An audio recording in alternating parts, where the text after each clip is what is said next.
The weekend started like any other Friday evening.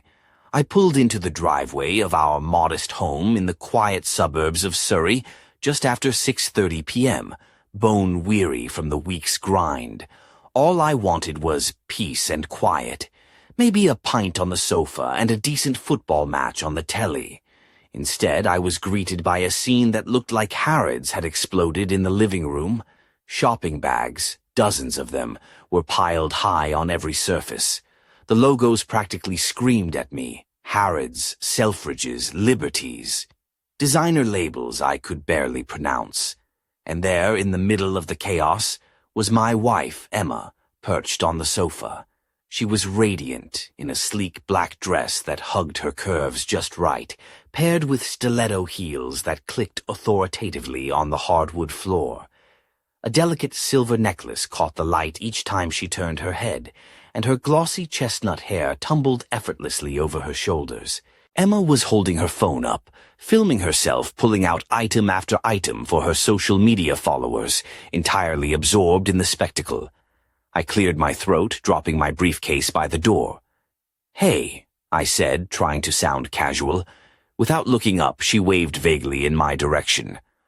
"Hold on, love. Almost done with this video." I ambled closer, eyes scanning the mountain of bags. Harrods, Selfridges, Liberties. The spending spree was in full swing. My heart sank when I spotted a crumpled receipt on the floor. $2,800. Just today. "Emma, how much did you spend today?" I asked, trying to keep the edge out of my voice. She finally looked up, eyes gleaming with a mix of excitement and defiance. "I don't know, I wasn't counting." I held up the receipt. "This one alone is nearly $3,000. She rolled her eyes like I'd just suggested we live on beans on toast forever. "It's fine, Marcus. We can afford it." "Can we?" I asked, my voice tighter now. "Did you check the bank balance first?" "God, Marcus, you're always so bloody controlling about money," she snapped, standing up and crossing her arms. "It's exhausting." I sat down, trying to keep my cool. "I'm not being controlling. I'm being responsible. We've got the mortgage and car payments coming up." Emma sighed dramatically. "When are you going to start making real money? Jennifer's husband just made partner at his firm. They don't have to worry about bills. We should be driving better cars, living in Chelsea, taking holidays to the Maldives. But no, you act like we're skint." I didn't reply. I just stared at the bags, adding it all up in my head. That's when I realized this wasn't about money. It was about her seeing me as inadequate because I couldn't bankroll her endless spending. Later, as my stomach rumbled, I suggested we cook dinner. "Got everything we need in the fridge." "Not cooking tonight," Emma said, already scrolling on her phone. "Let's go to the Crown. It's on me." I groaned. "That's at least $150 for dinner." She gave me a look like I'd suggested we eat from a bin. Real men don't count pennies on a Friday night. Real men also don't spend $3,000 without telling their wives, I muttered. By the time we got home, I'd spent another $200 I hadn't budgeted for. Just as I was getting ready for bed, my phone buzzed. Another credit card alert. Won $200. I found Emma in the bedroom, laptop open. Another $200? She didn't even flinch. The mulberry bag I wanted went on sale, sort of. Someone returned one. You're supposed to support me. That's not a need. That's a want I didn't approve. She closed her laptop slowly, eyes cold. I don't need your approval to spend our money. It's my money you spent. She laughed bitterly. You sound poor. Real money means not counting every penny. Jennifer's husband doesn't ask before she buys. I stood there, something inside me snapping quietly. That's my money you spent, I said again, voice low. She turned away. Whatever. Go sleep in the spare room if you're going to be dramatic about handbags. I did, but not because I was being dramatic. Because I needed to think. She wanted real money. She was about to find out what real money looks like when it stops flowing in her direction. I woke up Saturday morning around 8 a.m., hoping the storm of last night had blown over. The early sunlight filtered softly through the curtains, but instead of feeling rested, I felt the weight of the weekend pressing down on me. I headed to the kitchen, brewed a strong coffee, and sat down at the table, opening my laptop to check our bank accounts. The numbers were worse than I expected, nearly $25,000 in credit card debt, and the $3,000 Emma had spent yesterday was only the tip of the iceberg. Just then, the doorbell started ringing, once, twice, then non-stop. Delivery drivers arrived one after another, each lugging in boxes stamped with the unmistakable logos of high-end stores: Harrods, Selfridges, Fortnum, and Mason. Lamps, throw pillows, mirrors, wall art. Our living room was turning into a boutique showroom, and every single item was charged to our credit cards. Emma appeared in the doorway wearing a crisp white silk robe that hinted at the curve of her waist, her hair freshly styled in loose waves, and makeup perfectly applied, smoky eyes and a bold red lip that screamed confidence. She smiled brightly, seemingly oblivious to the chaos she'd unleashed. "I'm redecorating," she announced cheerfully. "The place looks a bit cheap. I ordered some things to make it more Instagrammable." I picked up an invoice from one of the packages, $5,300, all charged yesterday while I was at work. "You spent over $5,000 without even asking me," I said, trying to keep my voice calm. She folded her arms, a hint of a smirk playing on her lips. "I don't need to ask. I'm your wife, not your employee. This is my home, too." I blinked, taken aback. "Actually, the house was mine before we got married." Her face darkened. "Are you seriously going to start that argument now?" "Yes, I am, because you just spent my entire quarterly bonus without a word." She picked up a small box, tossed it lightly in her hands. "I can always return things if you're going to be impossible about it." "Return it all by noon, or we're going to have a serious problem," I warned. She laughed, a sharp, dismissive sound. "You won't do anything. You never do." As she carried another box upstairs, still chuckling to herself, I realized she had no idea how wrong she was. Around 11, she came downstairs, dressed to the nines in one of the new outfits from yesterday's spree. A slinky emerald green dress that shimmered just enough to catch the eye, paired with nude heels that made her legs look endless. Her lips were painted a darker shade of red, and a delicate gold bracelet twinkled on her wrist. "Where are you off to?" I asked. "Jennifer and the girls are meeting for brunch at the Ivy," she said, flipping her hair. "I'll be back around 2. Did you return the furniture?" "Oh, I forgot," she said, waving it off. "Or maybe not. It looks good." Then she paused, holding up a hand. "Actually, I invited them here instead. They'll be here in 10 minutes. Can you make yourself scarce? We need girl time." Before I could say anything, the doorbell rang again. 3 women swept in. Jennifer, Ashley, and a third I didn't recognize. Designer handbags, perfectly coiffed hair, bright smiles. They immediately started gushing over Emma's new purchases. I stood awkwardly in my threadbare jumper and worn jeans, unshaven and feeling like I'd wandered into someone else's life. "A little warning next time would be nice," I muttered to Emma. She smiled sweetly. "Sorry, love, it was last minute. You're so good about these things." I retreated to the kitchen, but I could hear every word of their chatter. Plans for brunch, assumptions that I'd be footing the bill, laughter at my expense. 20 minutes later, they all left, leaving the house cluttered and the looming burden of the bill hanging over me. Emma returned at noon. "We're off to brunch now," she said, grabbing her bag. "I'll charge it to the card." "Love you." An hour later, my phone buzzed with another credit alert. $420 for 4 at the Ivy. I sighed, rubbing my temples. When she walked back through the door at 3 o'clock, I was waiting. "We need to talk about this spending," I said. "Can it wait?" "I'm tired," she replied, dropping her purse on the floor. "No, it can't. You spent almost $500 on brunch." She shrugged. "It's called being social, having friends. Maybe you should try it." "I have friends. I just don't spend $500 every time I see them." "Well, your friends are boring," she shot back. My jaw clenched. That brunch alone cost more than our weekly grocery shop.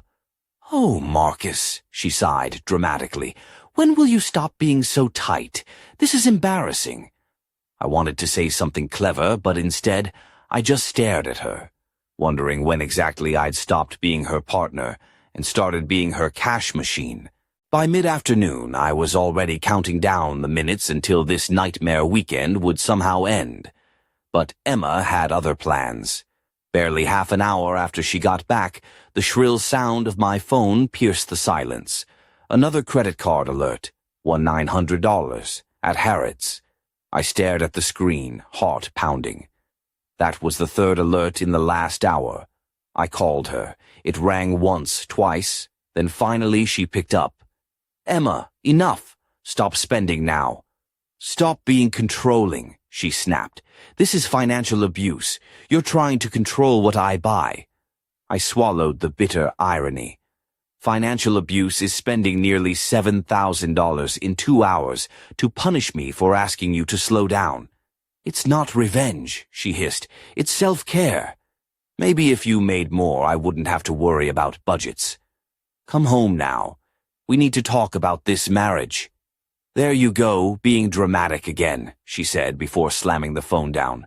I sat there, staring at my phone, watching our bank balance plummet with every ding. Nearly $7,000 gone in a couple of hours, all because she was angry I dared ask for some financial sanity. That's when something inside me froze, sharp and cold, like a switch flipped deep within. This wasn't just carelessness. This was weaponizing money, turning spending into a weapon, treating our finances like a battlefield where she could wound me at will. When she finally came home around 7 p.m., the car boot was crammed with more bags. I was waiting in the living room, voice flat. "Did you have fun?" "Actually, yes," she said brightly, like she'd just won the lottery. "Found some amazing pieces. You'll love the new bedroom set." I forced a smile. "What was the damage?" She bristled. "Damage? It's called investing in our home and my wardrobe, $7,500. I blinked. "You're tracking every purchase now." "What's insane," she shot back, "is spending that much money to prove a point." "What point?" "That I can, that I won't stop you, that I'm in control." I pulled out my phone, showing her the bank app. "Look at this. Today alone you spent almost $14,000. Yesterday, over $5,000. That's nearly $19,000 in less than 48 hours. Her arms crossed, defiant. "Maybe you should ask for a raise or find a better job instead of making excuses." I stood up slowly. "I'm not making excuses, I'm doing math." Emma snorted. "Math is boring. Life's supposed to be enjoyed." I grabbed my coat. "I need to go for a drive." "Running away?" she said, eyes flashing. "No, thinking. There's a difference." I didn't just drive aimlessly. I headed straight to the bank, needing to face the cold, hard truth. Sitting in the parking lot, I pulled up the statements again. $47,000 spent in 3 months. Nearly half my annual salary. $25,000 piled up in credit card debt, growing every week. I made a decision, not born of anger, but of cold calculation. At this rate, we'd be bankrupt in a year. And she showed no sign of stopping. I searched for divorce lawyers on my phone and found one with solid reviews. I called and left a message. It was Saturday evening, but I didn't care. I needed to know my options. When I got home around 8 p.m., Emma was in the bedroom on her laptop. "Where were you?" she asked without looking up. "Out thinking about what happens when someone in a marriage cares more about designer bags than the person buying them." She finally looked up, eyes narrowing. "Oh, Marcus, you're so dramatic. It's just shopping." "It's not shopping," I said quietly. "It's punishment. You're angry. I set a boundary, so you're spending to hurt me." "That's ridiculous," she said. "You spent $7,500 this afternoon, right after I asked you to slow down. That's not shopping. That's warfare." She closed her laptop. "Warfare? Jesus, Marcus, I bought some clothes and bags. Get over yourself." "Did you also withdraw $4,000 from savings?" Her face froze for a moment. Then she recovered. "I put a deposit on a BMW X5. Mine's embarrassing." I laughed bitterly. "Your car is a 2-year-old Lexus. Paid off." "Exactly. Everyone can tell it's not new." I walked to the window and looked down at the driveway, where the Lexus gleamed in the fading light. The car most people would kill to own. Cancel the deposit. No. Cancel it tomorrow or find out what real consequences look like. She laughed. "Empty threats. You love me too much to do anything." I met her smile, cold and steady. "You should cancel it. I'm serious. Good night, Marcus. I'm tired from all that shopping." I left the room, but I wasn't going to sleep. Not yet, because she'd just crossed a line she didn't even know existed. Sunday morning arrived with a dull ache in my chest, but I was wide awake well before the sun. I brewed a strong cup of coffee and sat at the kitchen table, laptop open, making lists, bank accounts, credit cards, assets, debts, everything we owned and who actually held the title. The house was mine, bought before we married. The Lexus was hers, paid off and in her name. My retirement funds were mostly untouched, separate property from before we tied the knot. Emma came down around 9, looking surprised to see me already up. She wore a loose cashmere sweater that slipped just a little off one shoulder, paired with skinny jeans and suede ankle boots that somehow managed to make casual look effortlessly chic. Her hair was pulled back in a messy bun, a few strands framing her face softly, and her lips were bare, giving her a vulnerable, almost innocent look that made the tension between us even sharper. "You're up early," she said, pouring herself a cup of tea. "Couldn't sleep," I replied. "Still thinking about yesterday." She gave a little sigh. "If this is another lecture, it's not." "No lectures," I said, trying to keep my voice steady. "I was thinking we should go look at that BMW today." Her eyes narrowed. "I'm not going to look at it." "Why not?" "Because you're going to cancel that deposit." Her face hardened like I'd just insulted her mother. "I'm not canceling anything. I'm getting that car." "No, you're not." I didn't argue, just sipped my coffee and watched her, waiting. She was clearly expecting a fight, some pushback, but I stayed silent and the discomfort in the room thickened. "Why are you looking at me like that?" she finally asked. "Like what?" "Like you're studying me." "I'm trying to figure out when you stopped seeing me as a partner and started seeing me as an ATM. That's not fair. When was the last time you asked if we could afford something before buying it?" She opened her mouth, then closed it. No answer. "That's what I thought." I stood, grabbed my keys. "I'm going out to handle some things." "Like what?" "Adult things.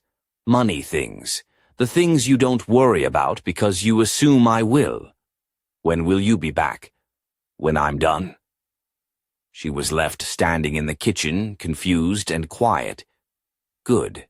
She should be, because everything was about to change. I drove downtown to Patricia Morrison's office. Patricia was the solicitor who'd helped me buy the house years ago. She was sharp, no nonsense, and had a reputation for cutting through nonsense like a hot knife through butter. The building's lobby gleamed with polished marble and minimalist art, a far cry from the chaos waiting at home. I took the elevator to the 15th floor and found her waiting in the conference room with fresh coffee and a legal pad.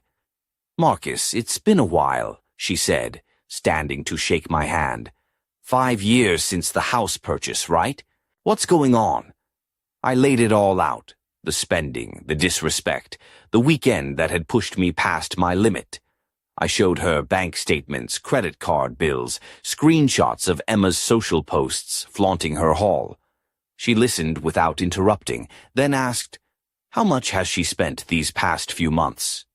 "Nearly $40,000 in 3 months."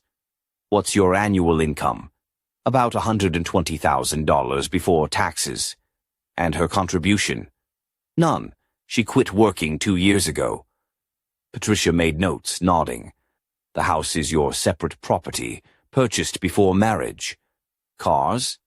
"Her Lexus is paid off, in her name. My car is under my name with payments." "Any children?" "No." "Retirement funds?"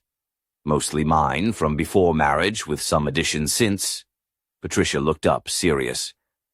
"In England, assets acquired during marriage are generally shared, but there's room to argue financial waste. She's been spending community money irresponsibly. With good documentation, you have a strong case for asset division in your favor. How soon can this happen? If she doesn't contest, we can file tomorrow, serve papers by Tuesday, and get temporary separation orders in days. The divorce itself will take longer, but you can get immediate financial protection. Do it." She pulled out paperwork, and for 2 hours we went through everything, filing divorce petitions, financial separation requests, and compiling evidence. By the time I left, I had a folder that could change my life completely. Next stop was my financial advisor's office near the shopping district. David Green had managed my accounts for years. I'd sent him a message earlier, and he squeezed me in. "Marcus, your email sounded urgent." "It is. I need to freeze my wife's access to all accounts." He pulled up our statements and scrolled through the transactions. "This is bad. She's spending faster than you earn." "Can you freeze her access?" "I can remove her from your personal accounts and credit cards. Joint accounts are trickier, but I can help you open a new one just for you, transfer your salary there, and cancel her cards by tomorrow morning at 6. "Do it. All of it." David nodded. "She'll be cut off completely. No cards, no online access. She'll need money for a lawyer. She should have thought about that before spending $15,000 in a weekend." He leaned back. "I've never seen you like this before.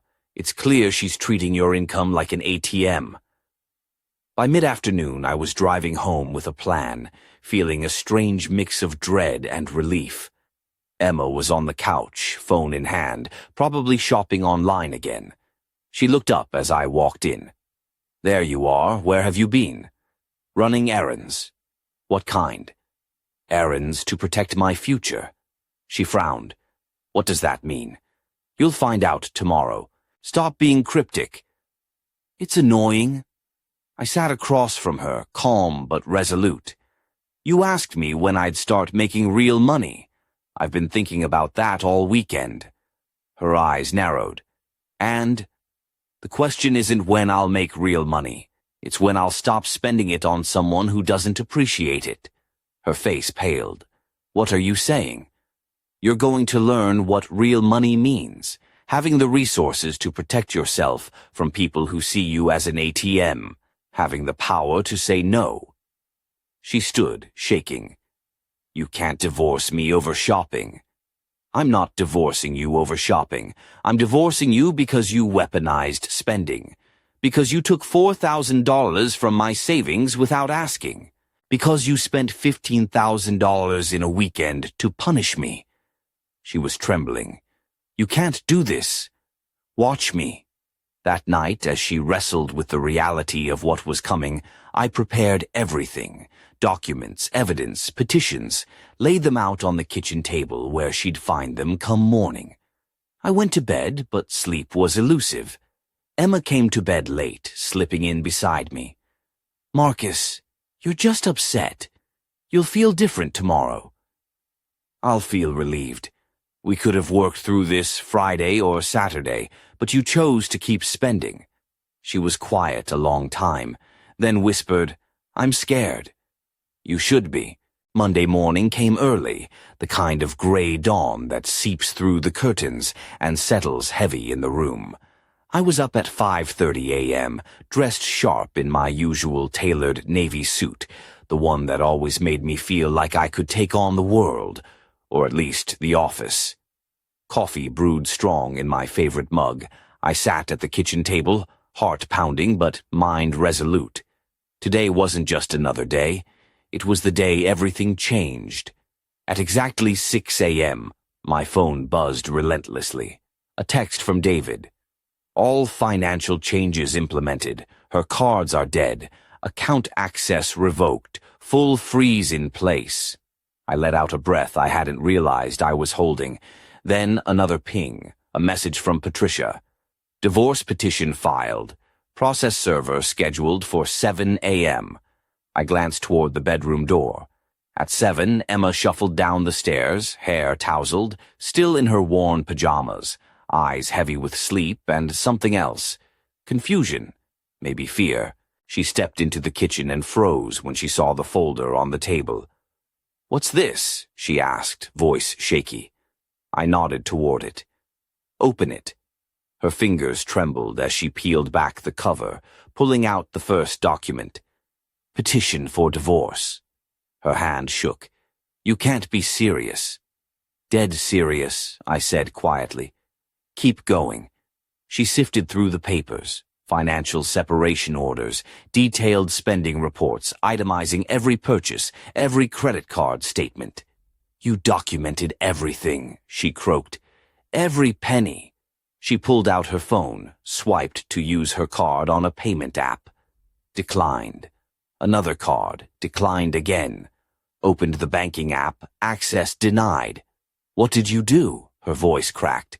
"Protected my money from being wasted. All your cards are canceled as of 6 a.m. Access removed. Authorized user status revoked." "You can't do that." "I already did. Spoke with my financial advisor yesterday. It's legal." The doorbell rang sharply. She looked at me. "That's the process server. You're being officially served." Her eyes widened, panic blooming. A man in a suit handed her the papers through the door, explained her legal obligations, and left. She stood there, clutching divorce papers, dead credit cards, and the full documentation of her spending. "This is insane." "No," I said firmly. "It's math." She looked up, tears welling. "When am I going to know what real money is?" "The moment I stop spending it on someone who doesn't appreciate it." "Where will I go? I have nothing." "You have a Lexus. You have your clothes. All those designer bags you bought this weekend. You have your mother. Figure it out." She sobbed. "You're really doing this." "I really am." "Please, we can fix this. I'll stop spending. I'll get a job. I'll do whatever you want." "It's too late. You should have stopped Saturday morning when I asked. Canceled the car deposit Saturday night. Done 1,000 things differently. But you didn't. You escalated. Spent more. Mocked me. Treated my concerns like financial abuse. This is me protecting myself from actual financial abuse. I never abused you. You spent 19,000 in a weekend.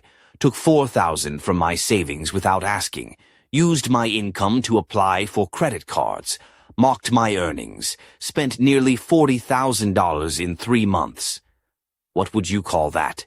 She had no answer, just tears. You have until Wednesday to move your personal items out. This is my home, purchased before marriage. Under English law, separate property is clear. You get the Lexus, your clothes, your personal items. That's it. I'll fight this. With what money? Your cards don't work. No income. Your friends who enabled your spending? Good luck covering lawyer fees. They start at $4,000. She sank into a chair, sobbing. I grabbed my briefcase and keys. Where are you going? To work?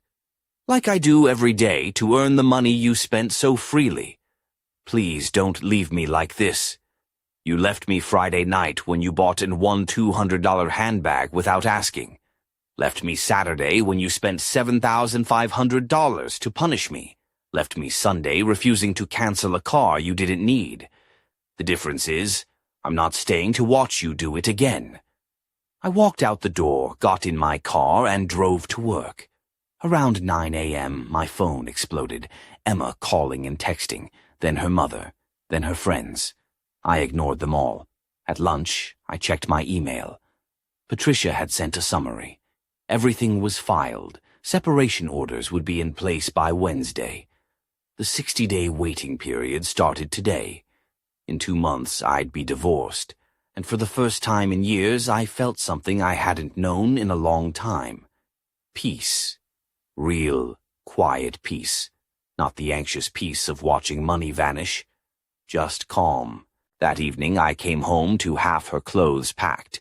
She was on the phone with her mother. "Mom, I need to stay with you for a while." "Yeah, I know. I'll explain when I get there." She hung up and looked at me. "I'm going to my mother's, for now until I figure things out." "Take your time." She started crying again. "How can you be so cold?" "I'm not cold, I'm done. There's a difference. Cold means I never cared. Done means I cared too much and you took advantage." "I never took advantage." "You spent nearly $150,000 in 5 years, contributed nothing, mocked my income, told me to make real money while spending what I didn't have, treated every boundary like an insult. That's taking advantage." She had no response, just tears. Then she went back to packing. By 8 p.m., her car was loaded. She stood at the door, looking back at the house. "This really is it?" "It is. You'll regret this. The only thing I regret is not looking at our credit card statements sooner. $150,000 in debt in 5 years because you couldn't stop spending. I'd regret that while paying it off alone, but free."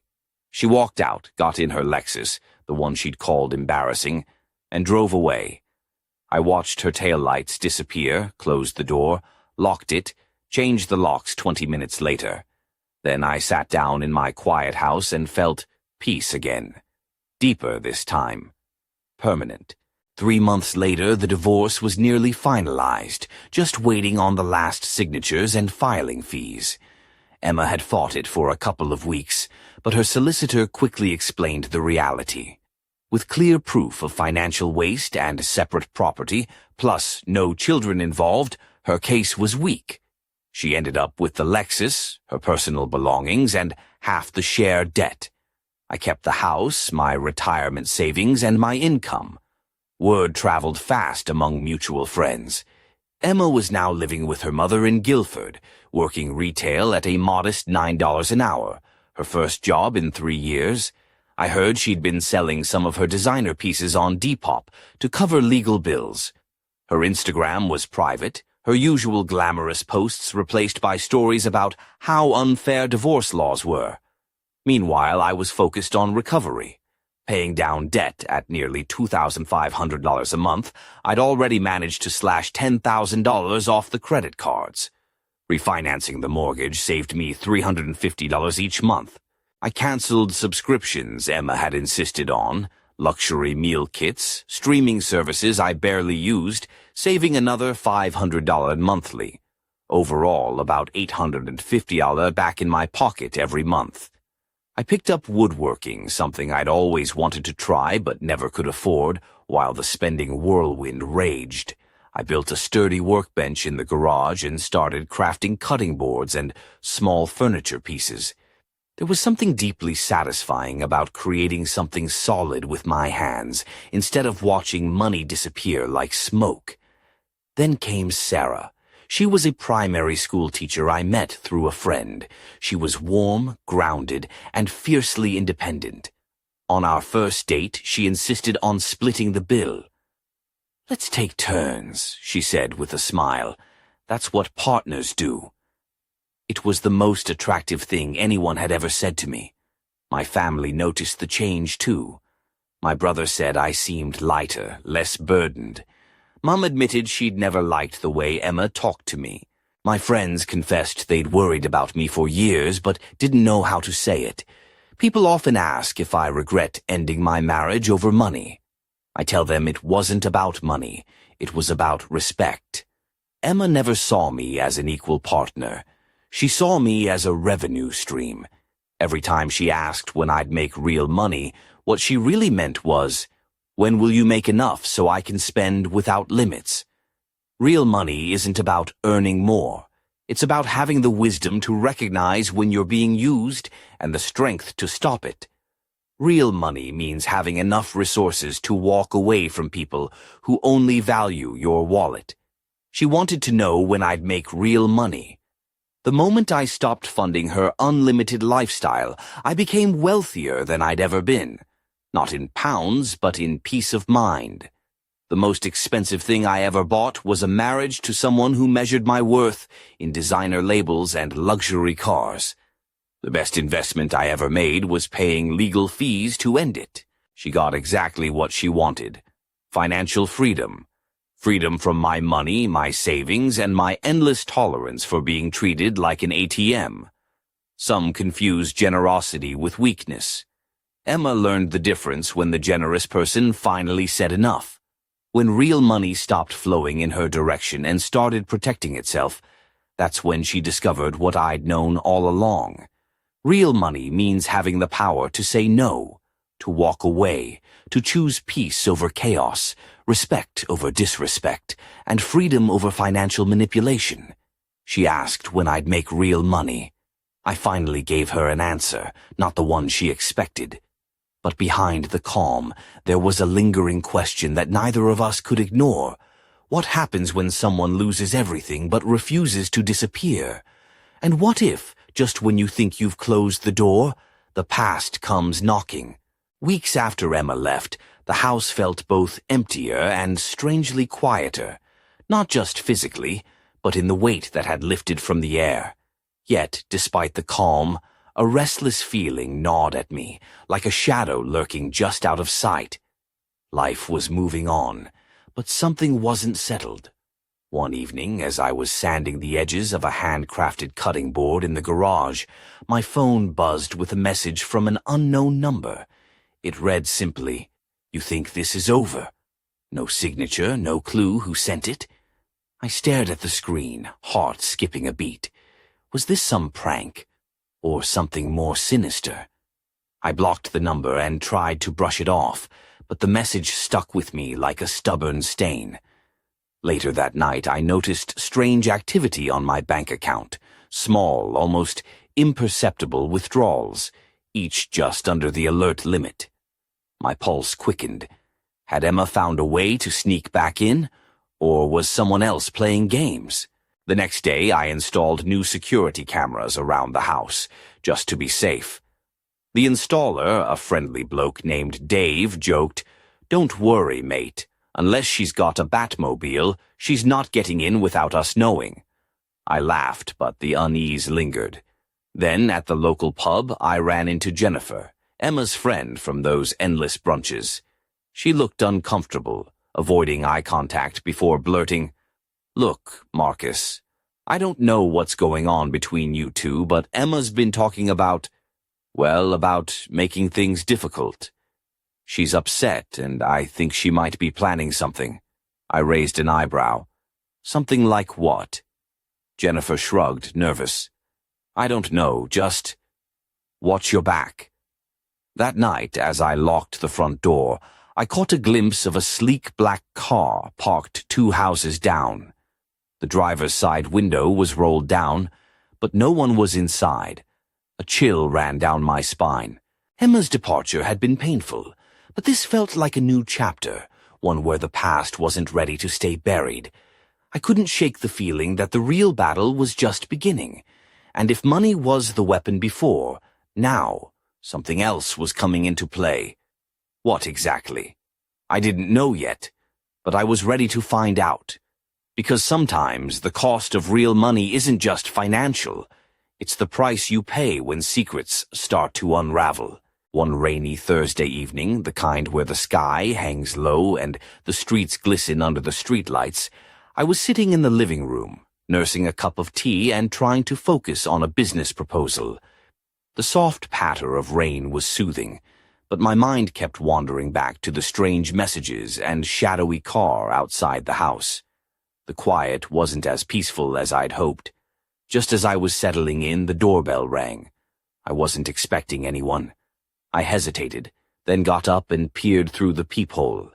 Standing there was a woman I didn't recognize. Mid-30s, sharp features, dressed in a tailored trench coat with a navy scarf wrapped neatly around her neck.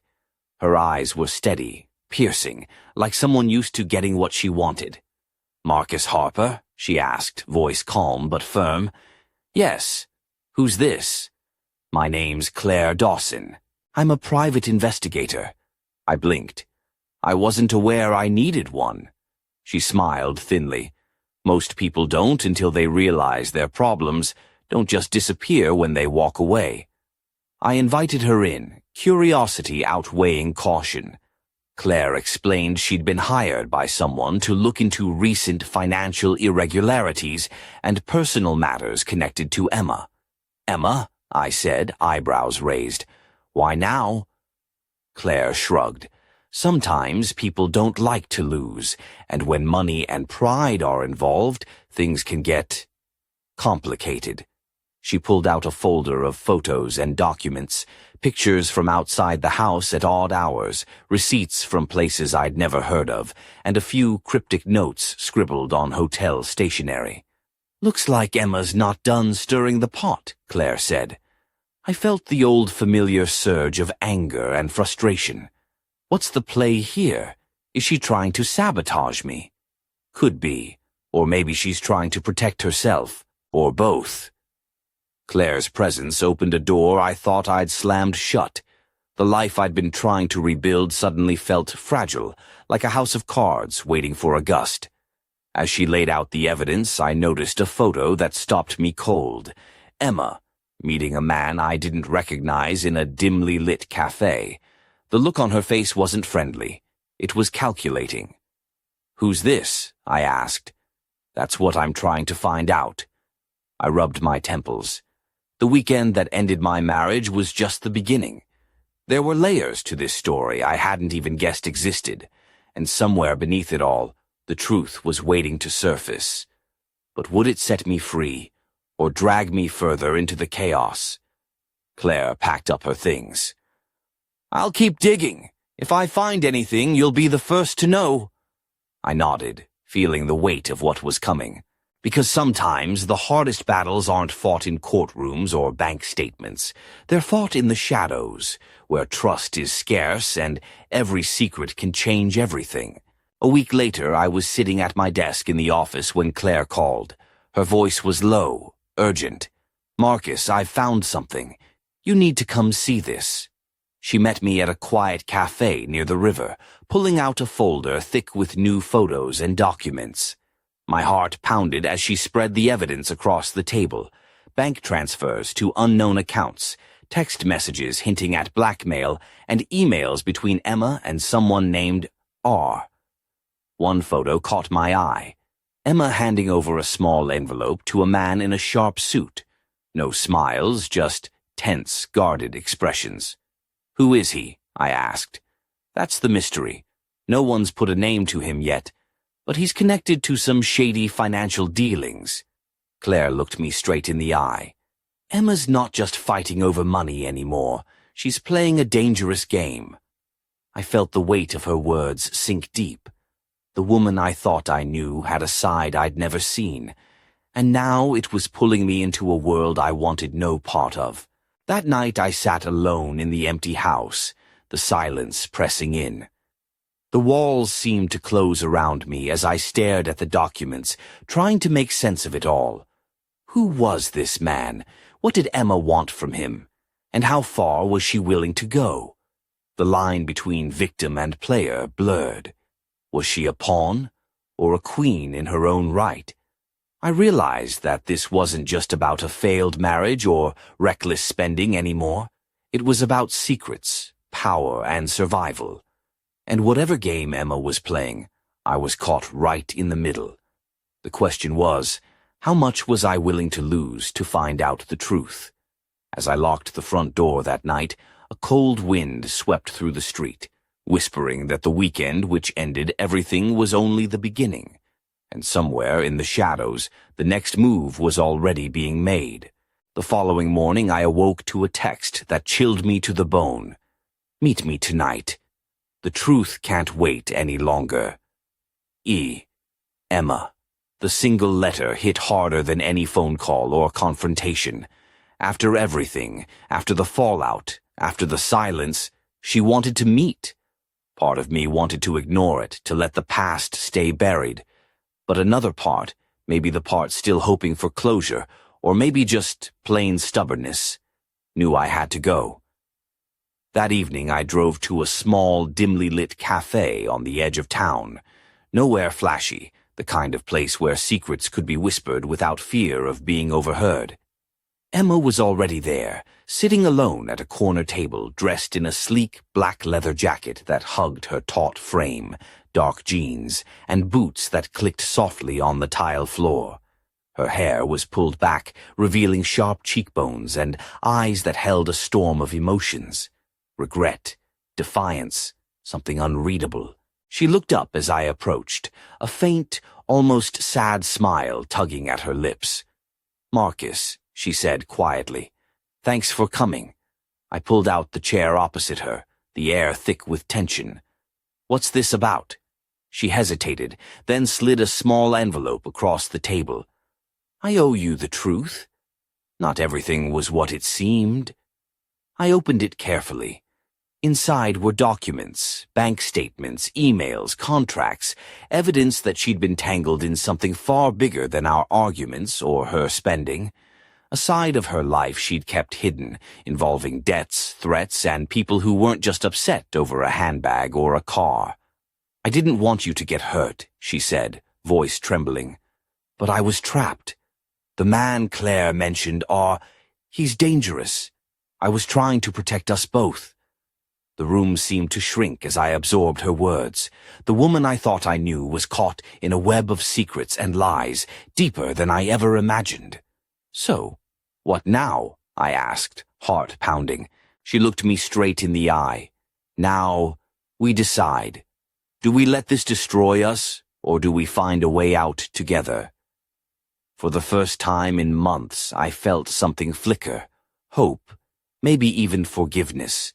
But as we sat there, the weight of what lay ahead pressed heavily between us. Because some truths aren't just about money or betrayal, they're about survival. And the next move? Well, that one belonged to both of us. The story wasn't over, not by a long shot.